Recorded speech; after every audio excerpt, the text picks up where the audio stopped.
નગર ભૂતિયા ડિમોલેશનમાં ધીમે ધીમે અંદરો અંદરના ડખામાં મોટા ધડાકા શરૂ થઈ ગયા છે।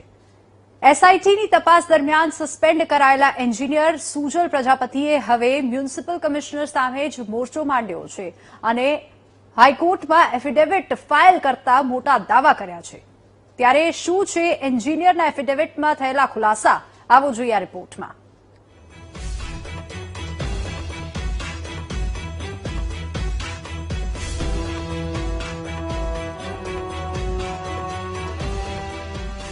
સુરતના નાસરનગરમાં બિલ્ડરોના ફાયદા માટે બિલ્ડરો અને નેતાઓની વગ ધરાવતા લોકોના કહેવા પર સુરત મહાનગરપાલિકાના અધિકારીઓએ એસઓજી પોલીસની મદદ લઈને ગેરકાયદે ડિમોલેશન કર્યું હતું અને રાતોરાત વગર નોટિસે 100 પરિવારોને રસ્તે લાવી દીધા હતા। જે કેસમાં સસ્પેન્ડ કરાયેલા એન્જિનિયર સુજલ પ્રજાપતિએ હવે મ્યુનિસિપલ કમિશનર એમ નાગરાજન સામે જ મોરચો ખોલ્યો છે। સુજલ પ્રજાપતિએ હાઈકોર્ટમાં એફિડેવિટ ફાઇલ કરી છે, જેમાં દાવો કર્યો છે નાસિરનગર ગેરકાયદે ડિમોલેશન મ્યુનિસિપલ કમિશનર એમ નાગરાજનના આદેશ પર જ કરવામાં આવ્યું હતું। ડિમોલેશનનો નિર્ણય 21 મેના દિવસે જ થઈ ગયો હતો।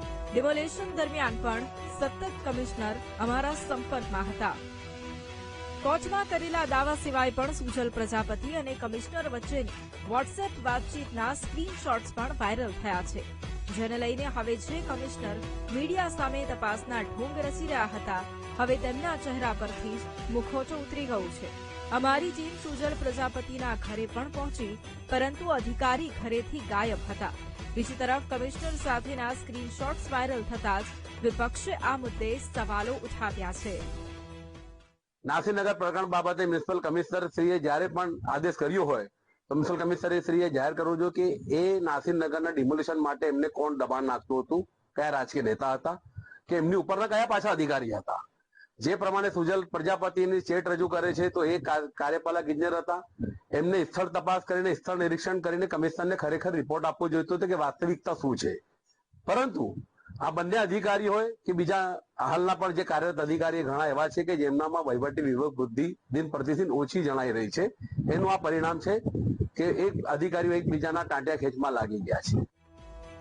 સવાલ અહીં એ છે કે સુજલ પ્રજાપતિએ દાવો કર્યો કે કમિશનરના આદેશ પર તેમણે નાસિરનગર ડિમોલેશન કર્યું, તો કમિશનર મીડિયા સામે અનેક વખત આવ્યા કે તેમણે સ્વીકાર્યું નહીં, ડિમોલેશનના તેમણે જ આદેશ આપ્યા હતા।